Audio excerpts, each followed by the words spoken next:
The neighborhood was the kind of place designed to look picture perfect. Rows of identical houses with neatly trimmed hedges, manicured lawns, and driveways free of any sign of clutter. It was the sort of environment where appearances mattered more than substance, and where the Homeowners Association, led by a group of overly controlling members, prided themselves on keeping the streets polished, like some suburban showroom. But beneath that carefully crafted exterior, tension always simmered. And it took just one vehicle, one truck, to light the match. It all started the day I parked my truck outside my own home. It wasn't just any truck. It was big, rugged, and well-maintained. It wasn't broken down or unsightly. But it stood out. It didn't fit the polished suburban mold that the HOA's self-appointed queen, Karen, worked so hard to enforce. To her, the sight of it was a personal affront. In her mind, it didn't matter that it was parked legally on my own property, in full compliance with every local law. All that mattered was that it didn't blend in. Karen had been known around the neighborhood for years. She was the type who took afternoon walks not to enjoy the fresh air but to scan the houses for violations.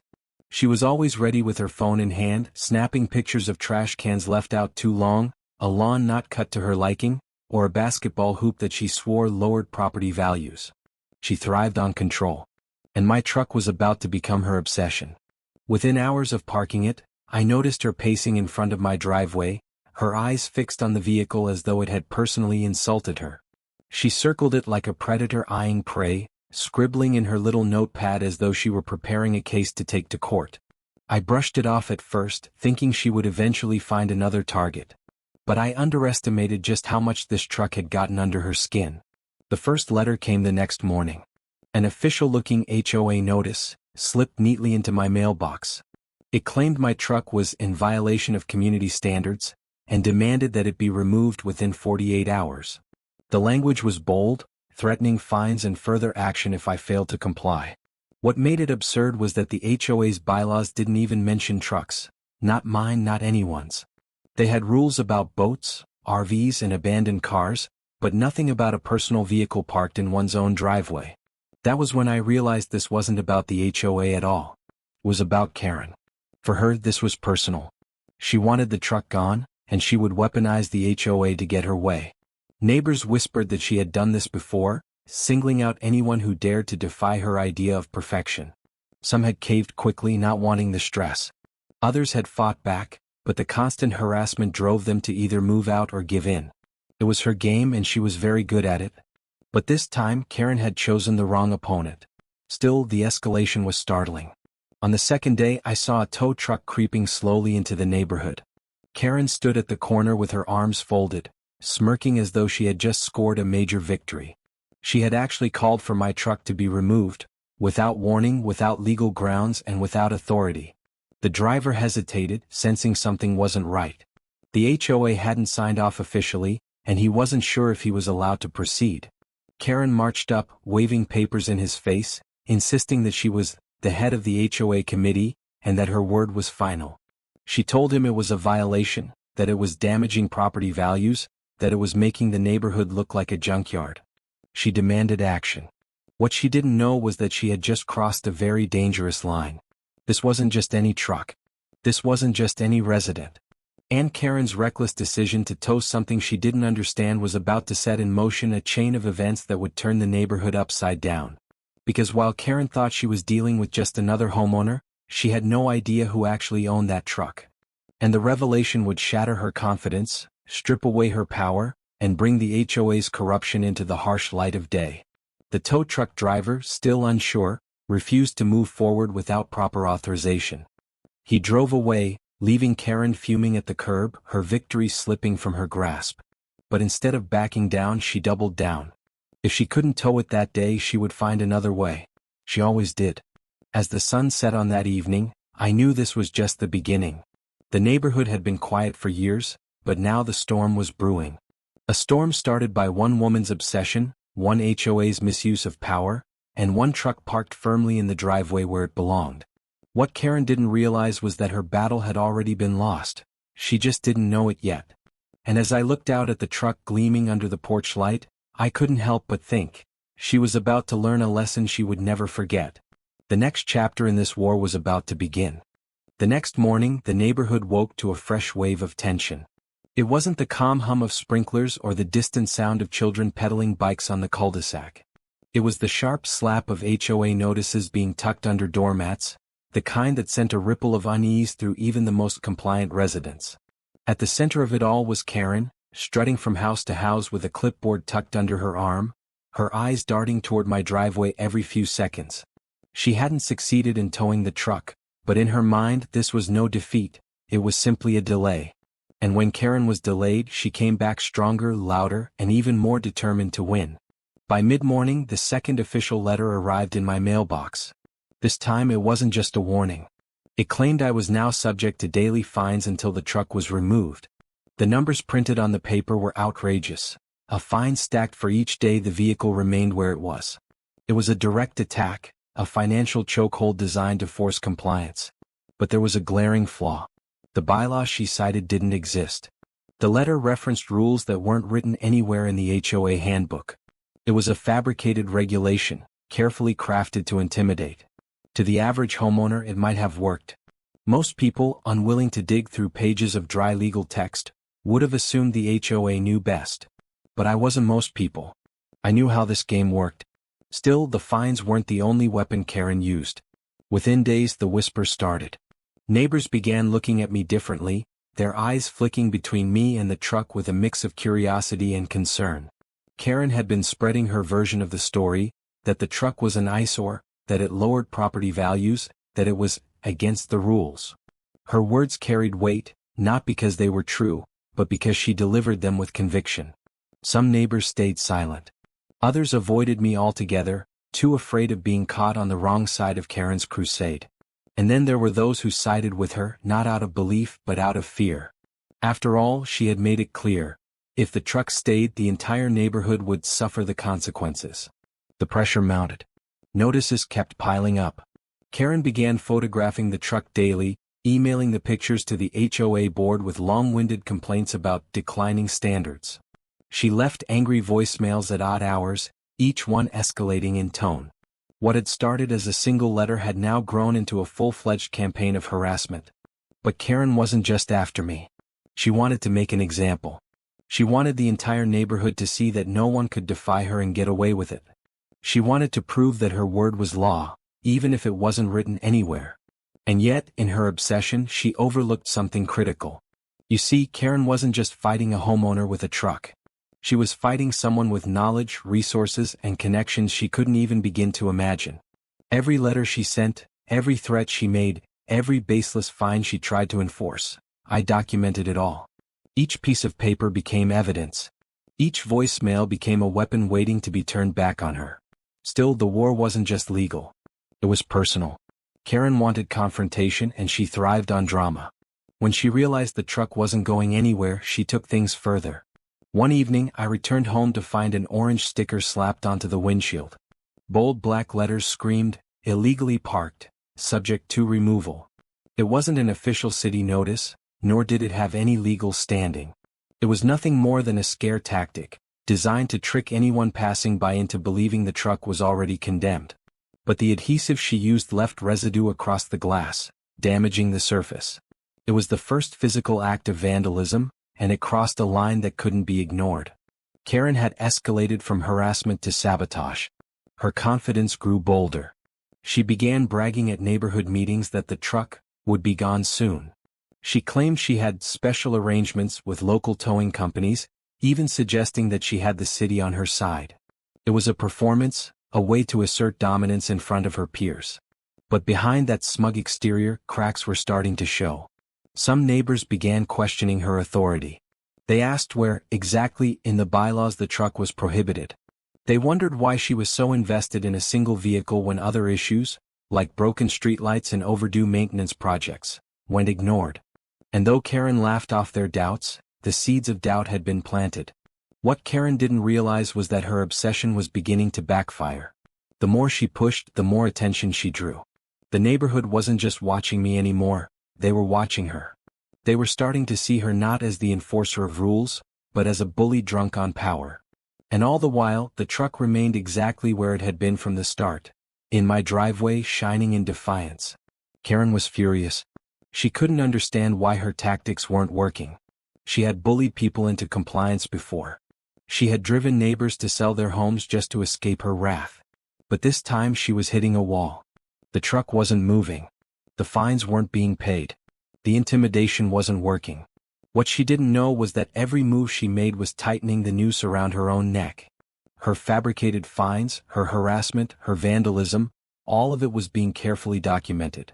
And soon, very soon, the power she thought she had would crumble in front of the entire community.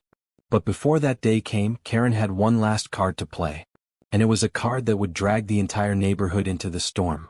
As the week came to a close, a new letter arrived. This one wasn't from Karen directly. It was from the HOA board itself.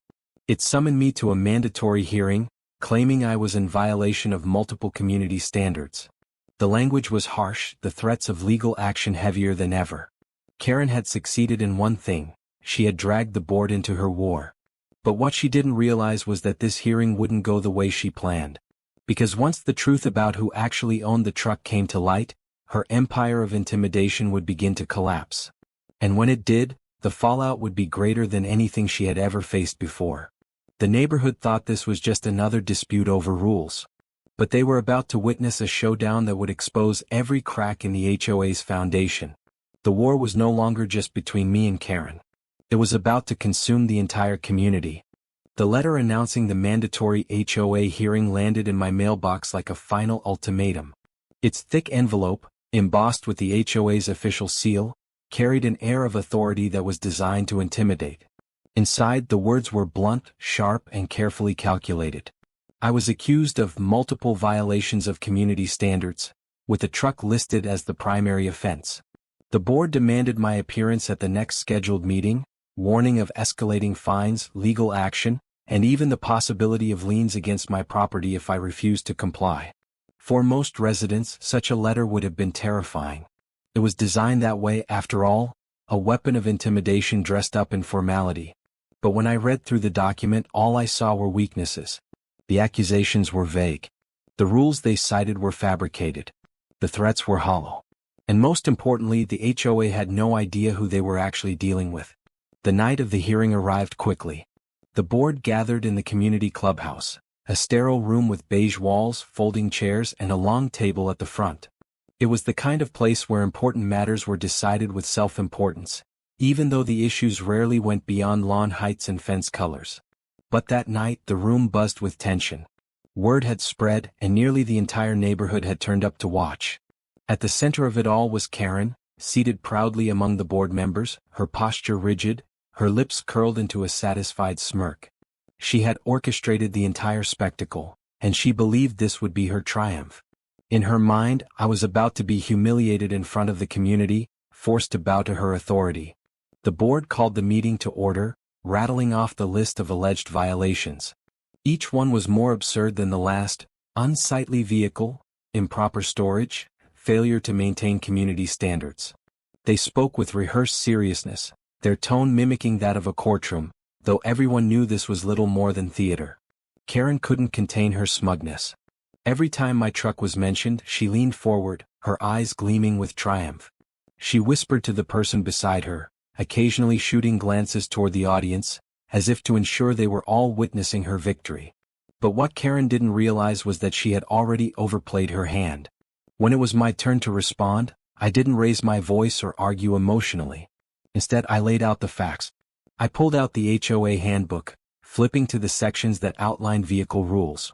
I read them aloud, slowly and clearly, showing that nowhere in the bylaws did it mention trucks.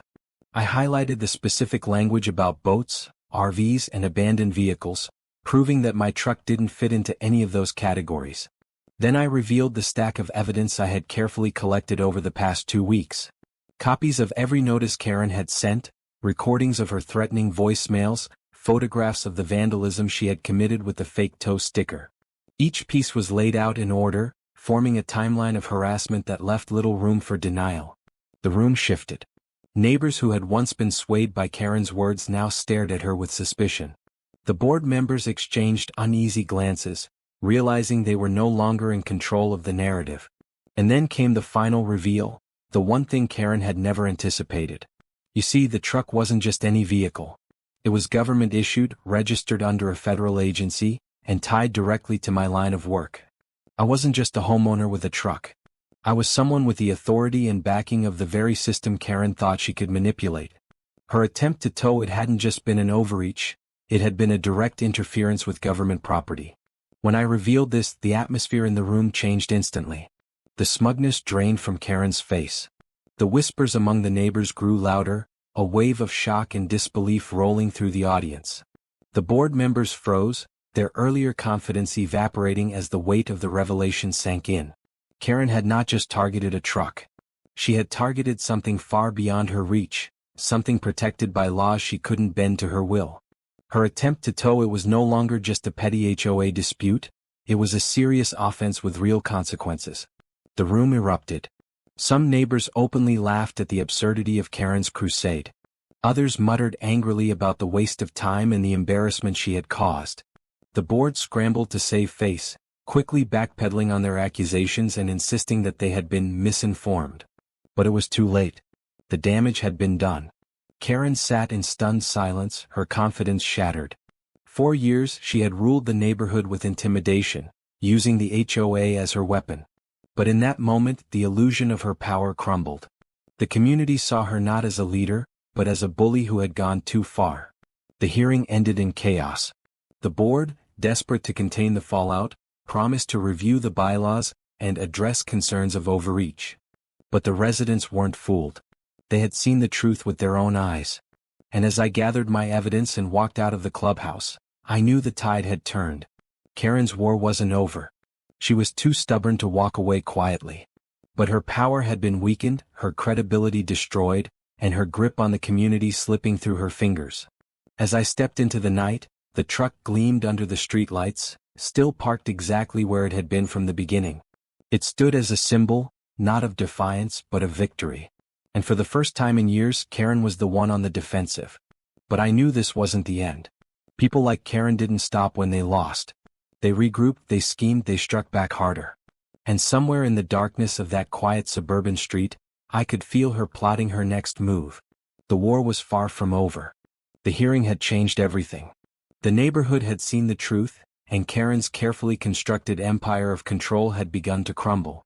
Yet in her mind, losing the hearing wasn't the end, it was a challenge, a call to escalate.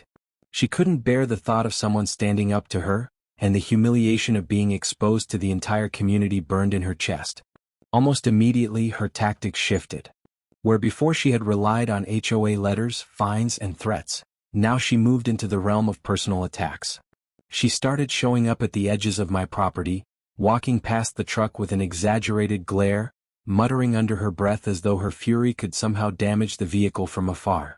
Her presence alone was meant to intimidate, to wear down my patience. Then the subtle sabotage began. Neighborhood gossip became her weapon. She circulated rumors about me, suggesting that my vehicle violated city codes, claiming that I had received prior warnings, hinting that my behavior was dangerous or aggressive. Karen's goal was clear: turn neighbors against me and isolate me from any support. She wanted to create doubt and fear, but instead she started to alienate herself. People began noticing inconsistencies in her stories, noticing that her outrage seemed personal rather than principled. The harassment wasn't limited to rumors. One morning, I discovered a strange obstruction in my driveway, an old traffic cone placed precisely behind the truck, preventing any easy movement. At first, I thought it was an accident, but within hours, it became clear this was deliberate. The cone reappeared repeatedly over the following days, always in slightly different positions, each time suggesting that someone had spent effort and attention targeting me. Karen's desperation escalated further when she tried to manipulate the board once again. She sent urgent emails demanding that new fines be enforced, claiming that the threat to property values was ongoing. But the board was hesitant this time. They had seen the reaction of the neighborhood during the hearing. They had seen the documentation, the evidence of harassment, and the revelation about the truck's ownership. Karen's authority was no longer absolute, it was challenged and weakened. Her attempts to recruit allies also backfired. The neighbors she tried to influence were torn. Many had long tolerated her antics, but witnessing the hearing had shifted the balance. Now her pleas for support were met with skepticism or outright rejection. They recognized the danger of aligning with someone so reckless. Karen was losing influence at every turn and she knew it. It was around this time that her tactics became bolder, almost reckless. One evening, as the sun dipped below the rooftops, I returned home to find the gate to my backyard slightly ajar. It hadn't been that way before. Someone had been on my property. It was subtle, nothing had been stolen or damaged, but the message was clear. Karen wanted me to know she could reach me anywhere, even in spaces I thought private and secure. This action was a turning point. It marked the line between harassment and intimidation that could be considered trespassing. The message she sent was unmistakable. She wasn't just going to fight me through HOA channels anymore, she wanted to strike fear. Despite her relentless attempts, however, the truck remained in my driveway, untouched except for minor marks left by the cone and the gate incident. Each act of aggression was carefully documented, and with every attempt, Karen's mistakes grew. Her obsession blinded her to reality. She underestimated the strength of the evidence against her, underestimated the attention of the neighborhood, and most importantly, underestimated me. The residents began speaking out quietly but consistently. A few courageous souls approached the board, questioning Karen's behavior and pointing to the mounting documentation of harassment. Conversations that once were whispered in backyards were now becoming public concern. The board, previously intimidated by Karen's confidence, now faced scrutiny themselves. They couldn't ignore the pattern of intimidation without risking legal liability. And as Karen's attacks became more visible, her allies began to drift away. The fear she once instilled turned into frustration and anger. The very community she had sought to control began seeing her not as a protector of standards, but as a dangerous disruptor. Yet through all of this she never stopped. Karen's obsession with the truck, with the perceived insult to her neighborhood, had become all-consuming. Every glance at my driveway sparked new plots. Every perceived slight fueled elaborate schemes of retaliation.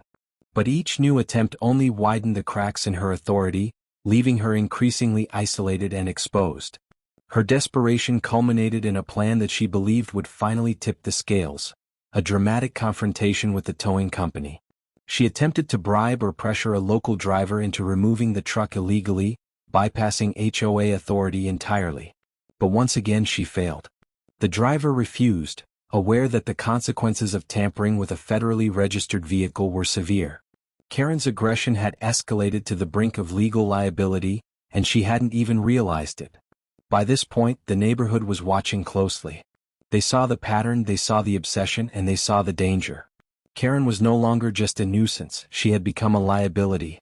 Her vendetta against a single truck revealed an alarming lack of judgment, a willingness to bend rules, and a disregard for legal consequences. And somewhere beneath her fury, a new fear began to take root. For the first time, Karen realized she might have overstepped, that her desire for control had blinded her, and that the consequences could be severe. But stubbornness and pride made her refuse to admit it. She doubled down, planning the next move, unaware that each action was only adding to her eventual downfall. The truck remained, gleaming under the streetlights, untouchable, a symbol of both defiance and proof that the scales of power could shift. Karen's desperation was palpable now, a storm contained behind a composed exterior. But soon, the neighborhood, the board, and even legal authorities would intervene in ways she had never anticipated. Her war, once fueled by arrogance and entitlement, was about to meet a force far stronger than mere resistance. And the reckoning for Karen's relentless obsession was approaching fast. The storm that Karen had brewed for weeks was finally turning back on her. Her relentless campaign against the truck and against me personally had reached a point where the neighborhood, the board, and even local authorities could no longer ignore the situation. Every action she had taken, once hidden under the guise of HOA authority, was now visible under the harsh scrutiny of law and public opinion. The first signs came quietly. Neighbors who had once whispered her praises or avoided her wrath began speaking up. Conversations that were once hushed behind closed doors became public declarations. They questioned the legitimacy of her actions, the legality of the fines, and the true nature of her vendetta. Her influence was fading as quickly as it had grown.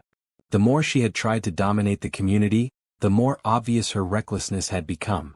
The HOA board, sensing the growing risk, began a thorough review. They requested documentation, investigated her claims, and realized that the fines she had imposed were baseless, her threats unfounded. For the first time, the board members who had long deferred to her confidence began to question her judgment. Her unchecked authority had left them exposed, and they understood that continuing to support her could have legal consequences. Meanwhile, the authorities began to take an interest. The incident with the attempted tow, combined with the repeated harassment and the minor acts of vandalism, crossed into legally actionable territory. Karen's actions, once dismissed as mere overzealous HOA behavior, were now being treated as harassment, intimidation, and interference with government property. Each document, each photograph, each voicemail I had carefully collected became a critical piece of evidence. For Karen, the shift was almost imperceptible at first. She noticed fewer supportive nods at neighborhood gatherings, fewer smiles from her once loyal followers, and more questioning glances when she spoke. The gossip she had once wielded so effectively now turned against her, fueled by her own aggressive actions. Her reputation, meticulously crafted over years of small-town dominance, began to erode in real time. The tipping point came when the HOA formally acknowledged that the fines against me were invalid. The board issued a public statement, retracting all previous claims and apologizing for any misunderstandings. The words were carefully measured, but the meaning was clear. Karen had acted outside her authority, and her attempts to enforce personal vendettas under the HOA's name would no longer be tolerated. But Karen didn't stop. Pride and stubbornness made her dig in deeper, attempting to justify her behavior, claiming she had only acted in the interest of community standards. Her arguments, however, fell flat against the overwhelming documentation of harassment. The neighborhood had seen the truth. They had witnessed the pattern. And they were no longer willing to turn a blind eye. The personal consequences began to manifest in unexpected ways. Friends who had once sought her approval now avoided her entirely. Local businesses, wary of her reputation, became hesitant to associate with her. Even the board, who had once deferred to her authority, treated her with caution and distance. Karen's network of influence, painstakingly built over years, was unraveling rapidly. In addition to social isolation, the legal ramifications loomed. Authorities contacted her directly, reminding her of the potential consequences of her actions. Harassment charges, fines, and even the possibility of civil suits. The warning was clear. She had crossed the line, and there would be consequences if she continued her behavior. Despite the mounting pressure, Karen remained defiant. She attempted to rally her dwindling supporters, making dramatic claims about neighborhood decay and moral responsibility. But the response was muted, tepid at best. Her voice, once commanding, now barely carried over the murmurs of the community that had turned against her. Her influence was slipping like sand through her fingers. Through it all, the truck remained. Gleaming in the driveway, untouched and unchallenged, it had become a symbol, a silent testament to patience, resilience, and the inevitable fall of unchecked power. Each morning it caught the sunlight, each evening reflected the porch light, and each glance at it reminded Karen of the battle she had lost. In the background, I continued to document every interaction. Every threat, every attempt at sabotage, every baseless claim was preserved, not out of vengeance but to ensure that Karen's actions could no longer cause harm to anyone else. It was a quiet reassurance that the truth would always outlast intimidation. The neighborhood slowly began to breathe again. People felt safer, more confident, and more empowered. The dominance Karen had wielded so effectively was broken. Conversations turned to recovery and rebuilding, rather than fear and compliance. The HOA itself learned a harsh lesson about oversight, accountability, and the dangers of placing too much power in the hands of a single, obsessed individual. For Karen, the reckoning was inevitable. Her days of unchecked authority were over. The community had seen her actions, and they had witnessed the damage she could cause when ego eclipsed judgment.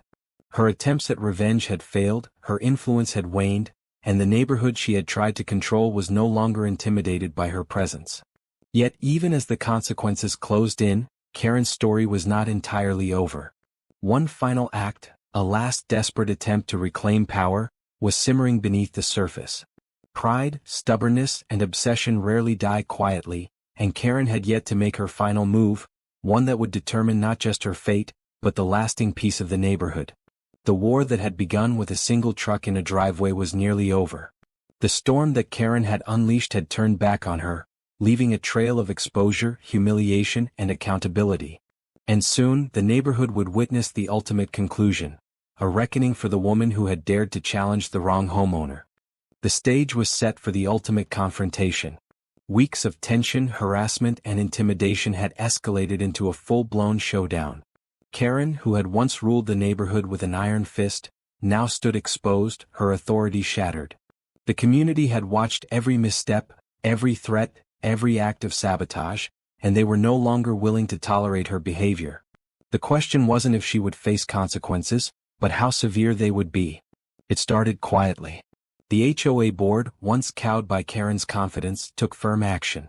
They convened a special meeting to address the ongoing conflict, reviewing every piece of evidence I had submitted.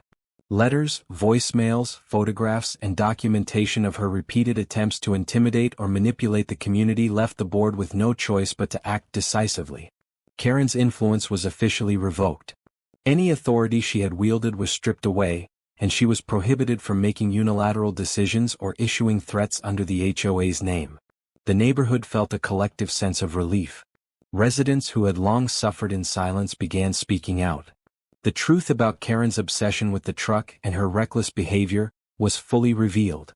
Witnesses came forward, recounting previous instances of harassment and intimidation, painting a picture of a pattern that extended far beyond this single incident. The evidence was overwhelming, leaving no room for doubt. Karen's attempts to defend herself were feeble. She insisted she had acted in the community's interest, but her words fell flat. The carefully constructed image of control and authority she had maintained for years crumbled under the weight of undeniable proof. Every lie, every exaggeration, every act of intimidation she had perpetrated was now documented, and the consequences were inescapable. The legal authorities who had been monitoring the situation stepped in. The attempted tow of a federally registered vehicle, combined with repeated harassment, was no longer just a neighborhood dispute. It was a matter with real legal implications. Karen faced the possibility of fines, civil lawsuits, and even criminal charges if her actions were deemed malicious enough. The reality of accountability, something she had never truly experienced, was closing in fast. As the days passed, the social consequences became evident. Neighbors who had once whispered in her favor now openly distanced themselves. Community events she once dominated became gatherings where her presence was unwelcome. Invitations stopped, conversations turned cold, and her once feared reputation became a subject of gossip and cautionary tales. Karen's world, once so tightly controlled, was unraveling around her. Meanwhile, the truck remained in the driveway, untouched and gleaming as a symbol of resilience. It had been the catalyst for the unraveling of her power. Every morning it reflected the sun like a reminder of patience, persistence, and the consequences of obsession. It wasn't just a vehicle, it was a monument to justice in the quiet suburban war she had started. By the time the HOA implemented official sanctions, Karen was already isolated. Her credibility gone, her allies departed, and her attempts at manipulation exhausted, she faced the final reality of her actions. The board issued a formal reprimand, a clear statement that any future harassment or attempts at abuse of authority would result in immediate legal action. The neighborhood was finally safe from her unchecked control. Karen's final act of defiance was almost pitiful. She tried one last attempt to rally support, sending emails to the neighborhood warning of future chaos if she was ignored. But the message was met with indifference or ridicule. The community had seen enough. Her obsession with power and control had led to her downfall, and no amount of dramatics could reverse it. As the weeks turned into months, the neighborhood slowly returned to normal. The truck stayed in its rightful place, a silent guardian in the driveway. The HOA established clearer rules and oversight to prevent another Karen-like figure from abusing authority. Residents were empowered to speak up without fear, and the culture of intimidation that had once dominated was replaced with accountability and transparency. And Karen? She became a cautionary tale. Her story circulated as a warning about obsession, unchecked authority, and the consequences of targeting the wrong person. She had believed that she could manipulate, intimidate, and control her environment indefinitely. Instead, she learned, the hard way, that obsession and arrogance, when met with patience, evidence, and calm resolve, inevitably lead to downfall. In the end, the truck remained. Not because it was extraordinary but because it represented something far greater. A victory for fairness, a triumph of law over intimidation, and a reminder that power wielded recklessly is always temporary. Karen's war had begun with a vehicle she despised, but it ended with her losing the very control she thought was absolute. The neighborhood breathed a collective sigh of relief. Life continued, the streets quiet once more, and the truck remained a testament to resilience and the lesson that no one, not even a Karen empowered by the HOA, could bend truth, law, and evidence to their will. The battle was over.